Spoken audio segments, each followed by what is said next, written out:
No intro music today. I don't think it matches the general tone of the fan base at the moment. But I am gonna try my best to stay as upbeat as I can as I talk to you today. Spurs have just lost to Crystal Palace, 3-1 at home. Mickey van der Ven got sent off. People are talking about Igor Tudor being sacked, about Spurs being relegated, and it's just generally kind of unpleasant, isn't it? And it's been like this for a while. So I think that's the state of play as we all know it. I don't think I'm really saying anything particularly controversial right there. It is what it is. We're in a bit of a state, and we don't seem to be capable of climbing out of it right now, as you've heard across all of your favourite podcasts. Or I assume that some of them are probably turning into just podcasts you know of rather than favourite, based upon the content may not be speaking to you right now, or the tone may just be something that you're stepping away from. So I think that in this podcast, I'd like to just, riff on some things that have brought me joy over the years. This is just me. Maybe you'll enjoy it. Maybe you won't. I'm just going to talk about some Spurs agnostic things in my life, I guess. So the first one I'm going to talk about, and I've talked about this with a few of you online, is Transformers. I love them. The stupid little robots that turn from cars and monkeys and bananas into humanoid robots, and sometimes not humanoid, is just really fun to me. Bright colors, action scenes, good guys, bad guys, easy to understand concepts. And I'm a child that was born in the 80s. Well, I'm not a child anymore, but debatable. I was born in the 80s, in the aftermath of the Transformers craze. My older brother, who I absolutely adore, was heavily into it, went to see the 86 movie, and he passed it on to me. Much like his love for Spurs was passed on to me. Anyway, my favourite players, Transformers, were always the lesser supported characters who occasionally rose to prominence with a bit of bravado, like a Blitzwing, Decepticon, or Perceptor, who was a microscope Autobot, a good guy. That rise to prominence was a bit like Spurs in the 20 shit. Anyway, decades-long franchise with multiple iterations, attracted fans that appreciate the team, the series for different reasons. 80s kids will look to the original G1. 90s kids, the Beast characters, and 2000s kids likely fell in love with the Michael Bay movies, and I hate those. They weren't my thing. And I found other stuff to appreciate about the franchise, like the comics, and I really like YouTube toy reviewers. I really enjoy watching Thew Adams on Toy Grind, and toy reviews done quick, something like that. Gavin, really like it. A bit nerdy, but a good respite from something that I wasn't enjoying at the time. A bit like my affection for Tottenham supporters clubs and making a podcast about Spurs podcasts. I think I need to accept that this joke is getting old. Sorry. It was a bit. I'm trying my hand at something different here. You can see what I'm getting at here is that I'm existing as a human being. I have a rich life away from Spurs, but I seem to find myself being pulled back into thinking about this football club. And I'm going to talk about that today. I'm going to talk about the use of distractions right now and coping mechanisms and different people's approaches to this. If you listen to other podcasts right now, they're going to focus on the game or who's at blame or try to predict and extrapolate or even catastrophize about what comes next for Tottenham. I don't think that I'm going to help really by repeating what's being said in many cases. I've talked about it, like during the Igor Tudor video. I want to approach the situation we find ourselves in from a different angle. And I want to shout out somebody on Blue Sky. I'm not going to name names, but we were having a conversation, I think 2 days ago. It was just after we saw that West Ham picked up point and Forest picked up points. And we were 1 point above the drop zone, which was like terrifying, right? It was such a shock to the system, and it really threw me into a tailspin at the time. I don't think at the time I was quite prepared for being this close to relegation. I don't think any of us were, but I found Wednesday to be particularly challenging. I talked to my partner about it, just to give her a heads up. This is where I'm at. If I seem in a shitty mood, it's probably that. And there was a post online. I had an interaction with somebody, and I don't want to name names because I don't like putting people on blast, or even to give the illusion that I'm trying to disrespect somebody. But they made a comment that it's probably a good idea to switch out, interests, to do something else, and also to remember that there are bigger issues at play in the world. And so this isn't meant to be a pile-on. It's not meant to be a heartless rebuke of that thought process, but it did inspire some thoughts in me. And I think the first thing that came to mind was, sure, like the practical advice that you're trying to give people, and I've seen it shared widely across different situations, but I think it lacks some empathy. Like in the broadest sense, yes. If you're not enjoying something, don't engage with it. And also put it in context of other things happening. But I think it forgets that kind of approach, forgets that people have different life experiences and coping mechanisms for experiencing change, especially negative change. And if yours is working for you right now, then great, like keep at it. And if you feel like it's helpful to somebody to remind them of that, go for it. But I don't think you can necessarily fix somebody. I'm not saying this person did, but I'm, being hyperbolic. I don't think you can fix them by telling them to essentially go outside and touch grass. Mostly because touching grass will just remind them of how the Spurs pitch is injuring all of our players anyway. Tongue-in-cheek comment there, as you probably guessed. So, coming back to me and my life experiences, much like Transformers or, punk and metal music or pro wrestling, I can't really remember a time when these things weren't major components of my life in a way that tie me to friends, family, or a wider community. They've all, including Spurs, inspired a positive change in my life consistently.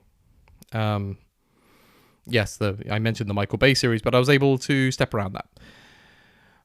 When these things have undergone changes I don't enjoy, I can still find something to engage with that existed independent of the current iteration. And that's not really possible with a living and breathing entity like a sports team. Like what's happening right now and the results are so important and colors everything else.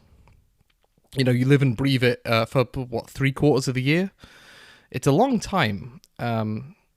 This is, akin to a media company right now, what we're finding ourselves in with the looming threat of relegation. It's like a media franchise being bought by an unscrupulous company that plans to change it fundamentally into something that would make it a laughingstock, So in that case, I think people would, who were big fans of something, find it challenging, emotionally and in every other way that you could imagine probably, to have that happen. And I think that there are important distinctions between supporting a football team specifically than consuming a media product. It's not an interest for many people. It's much closer to having faith in a religion. You inherit from your parents, or you find it later in life and it speaks to a part of you.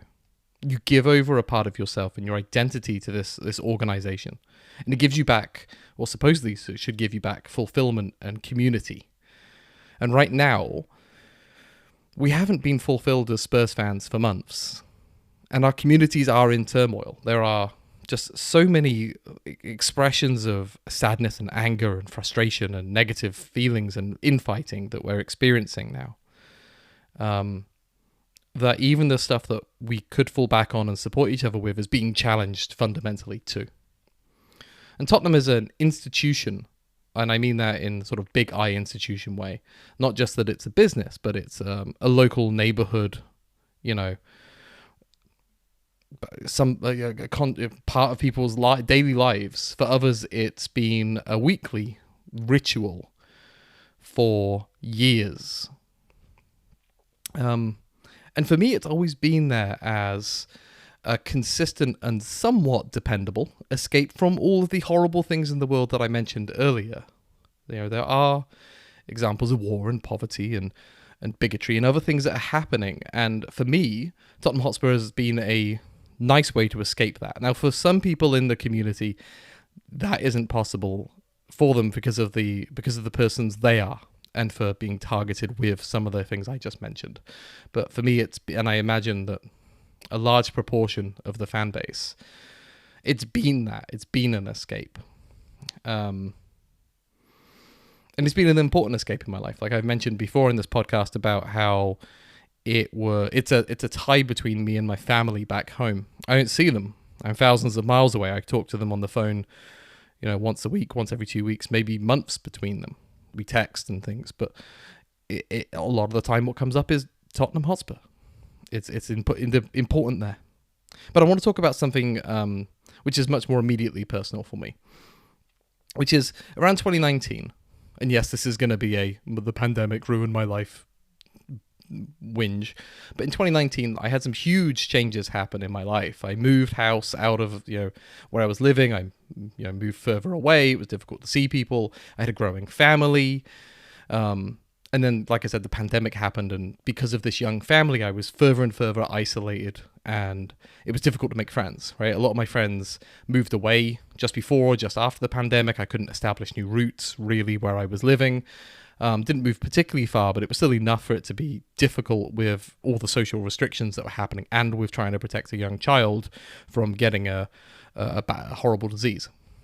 So I was walled off to protect my young child. And as I re-emerged into the world, I found myself without the social life I had before. It had been blown up. And a much compressed friend group. And then one day on Reddit, I saw a post about a supporters club meeting up near my house. And I went, enjoyed it. I met my friend Jared on the first day. There was like 5 or 10 Spurs fans tops in the room, but we had a good time. There were people there. There were people there with a shared interest. Again, these rituals were coming back into my life. And it's been, for the past 2-3 years, an increasingly important part of my life. I have responsibility as a chairperson to this community that I've grown with friends and colleagues on the board. And as I said to our group WhatsApp yesterday, I'm in this for my friends now, because the situation that we find ourselves in with Tottenham can't take them away. It can't take my mates away. We've got each other. We will have each other. But that ignores, obviously, everything else. Some of that is me trying to G up the people in my community and try to breathe some positivity into it. It's also accepting that things are probably going to get worse. And because of that, I've gone into a mini social media blackout. I signed out of Blue Sky a couple of days ago. I muted my phone during the game. I think I'm going to uninstall the Spurs app just so I can much more tightly regulate and control when I engage with this. And I find that a little distressing is a strong word. And I hope from all of this you can hear in my tone of voice that I'm not like I'm pretty broken up about it, but I'll be okay, right? Nobody go putting in any wellness checks on me or anything. But yeah, I'm in a social media blackout, which, is a shame. I get a lot from both online communities and from friends groups more close to home. And yeah, I find that a little bit distressing. The institution that I put my faith into, that's in my blood, is my major, but maybe not my only source of distraction, and foundation for my leisure time that's spent away from family is firmly in crisis. Like, let's not beat around the bush. This is now no longer a bad situation. It is a crisis around this football club. And I accept that other teams have had it worse, right? I mean, bankruptcy is sadly all too common in the lower levels of the Football League. But we're not built for that as a fan base. We slipped from a consistent 5th place in the Premier League to being relegated within about 2 seasons. That's quick. Let's not beat around the bush. For a team that had been up in the top 5 for a decade prior to that, that is a quick, sharp decline. And it's not through like a points deduction or a financial crash, but through very confusing and in some cases very avoidable errors, again, which you can hear elsewhere. And everything negative in our fan base is probably being turbocharged. You could point to our, the size of our fan base especially makes all this worse, right? There's more of us feeling negative feelings, having different opinions on what's going wrong. We've got, a huge social media and podcast presence and other places to amplify and spread ideas which are not, I don't want to say not helpful, because I think talking about things is helpful, but they're negative. It's just spreading negativity, and they should do that because it's what's happening. But obviously, it's amplifying stuff. I don't think anybody's doing anything out of bad intentions, and I know some people think that, especially with YouTubers, that they have heightened reactions to get clicks, and there might be a grain of truth in it, but there's like a baseline understandable reaction to what's happening, especially depending on what type of person you might be. I mean, other relegation teams have been closer to the drop, or have actually been through relegation in living memory. I mean, the last time we were relegated was the 1970s, not the 2010s.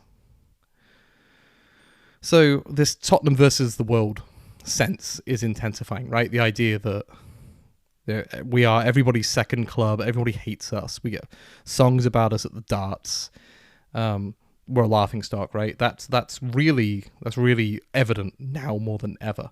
I mean, we're a bigger news story than Arsenal possibly winning the league for the first time in 2 decades. Every pundit has an opinion on us. Our punching bag status has just increased, and the in-group out-group dynamics are more obvious than ever. Some of this is a pile-on. I can understand Chelsea and Arsenal and West Ham being particularly happy about this, but why does Rochdale give a fuck? There's something to be said about this being part of shifting power dynamics, and some smaller teams and fans of smaller teams and Spurs being able to get one over one of the big boys and enjoying the Schadenfreude of it. And also because we were already hated, right?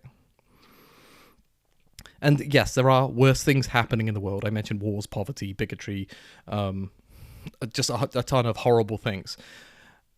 And yes, your football team being bad is a first world problem, but it is still a problem. We shouldn't minimize things that are personal and important to us just because bigger evils exist in the world. For many people, this is a much more present experience than a war in Ukraine, for example, or an election or something else. And so, related to that, I'm a big believer in a concept known as the sphere of influence. And this is like a behavioral exercise in which you think about how your actions, behaviors, and decisions can effectively create change. And at the core, what you can control, you have yourself. You can choose what you eat for breakfast, what you wear, whether you wake up and listen to Last Word on Spurs, listen to Tottenham Hotspur, whatever. Outside of the circles, you have world events, like these atrocities, etc. And I don't really invest energy in this. But then between those two spaces, we have the spheres of influence and concern. And for me, and my relationship to Spurs, the boundary here is blurry. I am concerned about Tottenham being relegated, and I know I can't influence it, but I need to pay attention to it because something within my influence is a community of Tottenham fans that I have a duty of care to support through event planning and other activities, and generally trying to be a leader. So that is a concern for me, and it probably does contribute somewhat to my negative feelings at the moment. And so to tell somebody to give up Spurs for a period, like cycling off an interest or whatever, and do something else does require some suppressing or numbing that I think is in many ways emotionally deleterious as engaging with the community itself. And yes, you might be receiving stress from that community, but you're also experiencing stress by trying to ignore it. You're putting energy into it either way. At least one way you're informed, in my opinion. And so, me and my kid at the moment are playing Super Mario games. We're having slow motion races. There are things that are going through my life that are fine, right? Don't get me wrong. My world isn't going to totally crumble if Spurs go under, but it will have a huge effect on my life. I have a rich life outside of my Tottenham fandom, but my Tottenham fandom shouldn't be ruined, in my opinion. I should not be okay with that being a thing which is sullied. And, even if I only engage mentally with Spurs immediately before, during, and after a game, it would still be emotionally draining at the moment. And I think it's impossible because those feelings would drag on. And I did it. I muted my phone the other day, and I thought about the game the whole time. From when it started, it didn't help. And the distance has been somewhat nice. I've been in a blackout for 24, probably 48 hours now. But I do find myself wondering how Owen, Maddie, Matt, countless others on Koi Sky are processing and what they're finding from this moment, what togetherness they're having. So, cycling out of this interest is also decreasing my feeling of community. It's like a catch-22, I suppose. So I think I am going to make some major changes moving forward, and as is relevant to this podcast, is I think I'm going to curb the number of Spurs pods I listen to.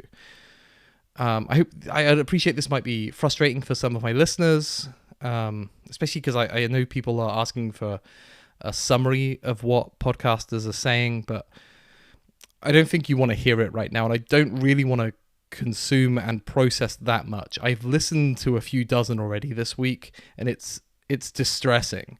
These are people who are heartbroken, they're panicking, they're sharing all sorts of ITK information, which God knows how helpful or even real it is. But I mean, these people also have rich lives away from Spurs. And I've talked before about the relationship between a podcaster and Tottenham and it potentially being sort of different and heightened compared to the average fan.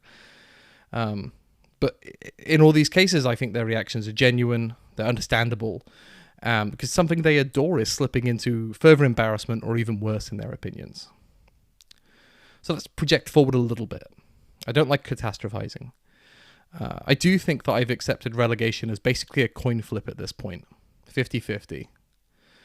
So if we go down, we don't know what's going to happen. We could keep slipping like Leeds. I have heard that some speculation that the stadium debt will be a huge issue for us in the Championship.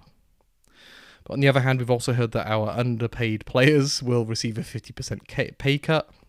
So I don't know the finances there. The team will change. We don't know how much.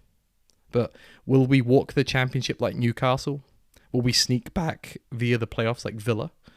Or drop a few levels first like Leeds? Who knows? We'll still be here. We will still be here. I will still be here. That's important. That's important to remember. It's important to remember why you will still be here. With Spurs, with your fellow fans. But if we stay up, I still think we need to change everything. Heads probably need to roll. We're not too big to fail, but we had the resources to avoid this, and bad decisions were made time and again by Thomas Frank, Venkatesham, Langer, Enoch, and yes, Daniel Levy. But I have low confidence in there being enough positive change that will happen. If we do stay up, I think we need to look at ourselves as a fan base, not in the sense that many pundits will tell you, which is that we're entitled, but maybe we need to enjoy and value our status as a long-time Premier League and Division 1 team a lot more than we possibly previously have. We are skirting the edge of top-flight oblivion right now. And we've seen how all of this can be taken away within a season, how bad decisions can quickly escalate, and how our existence and our identities can be blown up. So I have an interview with Greg from Wheeler Dealer Radio that will come out next week. I did want to lay down something now. I didn't really think that it was the right time post-Palace to put out what was actually a lovely conversation, and I think in many ways has underscored my point about how sport can be something that brings people together, can create connections between people which are fulfilling. He spoke a lot about that, and I think people will identify with it right now. My pod habits are going to focus and change. I'm going to try to focus on things that help me or I derive some sort of enjoyment from. Crazy, I know, but often with these pods, that isn't the case. It's hard to enjoy a lot of them at the moment. Pods made by people that I know and that I like Cads, Yaps, Wicked Spursy, Rule the Roost, The Game is About Glory. I also want to listen to more to podcasts that I value for doing things a little differently. Friends of the show, Graham and Glenn, their conversations with Spurs fans from around the world on Tottenham home and away. Gareth Dace's Tottenham Nostalgia Pod, is Gascoigne going to have a crack? These are people who are offering a way to connect with your Spurs fandom. And they do talk about the games, but they give you other things to enjoy. Actually, Gareth doesn't talk about the games, that's not fair, but Graham and Glenn definitely do. I'm also going to catch up on pods that I enjoy which aren't about football. I'm currently binging a bunch of Behind the Bastards episodes about internet culture and toxicity, which feels weirdly prescient right now. So that's what I'm going to do. I'm going to listen to a lot more music. I'm going to try to stick with this. I'm going to try to do things to support my habits. And maybe this is what that post I referenced earlier was trying to get at. Try to reintroduce a bit more variety rather than cycle off entirely. I got the feeling that it was a bit more aggressive than I'm going to do, but different strokes for different folks. And I do want to thank the person for putting it out there and having intent to provide care and support for somebody who they probably thought was not having a good time. Thanks for sticking with this. It's a short one today. I don't feel the need to stick around, really. And I know I've talked about feelings a lot behind football fandom on this podcast since I started it. But from what I'm seeing online, what I'm hearing on pods, what the experience I'm having in the pub, it speaks to a deep existential crisis for many. And I want to be a different voice out there. I don't want to be contributing to malaise or sadness and anger, which are deepening quickly. I don't know many people who are just kind of shrugging their shoulders at this and saying it's all fine, like who cares? They probably exist. They probably have maybe healthy relationships with Spurs, but like I said earlier, that I don't think that football fandom conforms to regular, interest having. This is all to say that if you can find somebody to speak to because you don't feel all right, whether that be friends, family, a faith leader, whatever, you should explain to them what's going on inside your head. We all know it's okay to not feel okay, but it's not okay to not do something about it. And like I said, I'm hearing a lot of anger and depression out there. And these things, if they go on for too long, and let's be honest, it's been going on a long time, can become habits in themselves. I'll put some links to some people that you can call in the show notes. I'm not going to call them out here necessarily, but they're out there. Find somebody. It'll help. It will help. You're worth it, as I've said before. Look after yourselves. As Spurs fans, we've lost a lot already. We can't lose people right now. So with that, I'll draw this to a close. Thanks for sticking with me.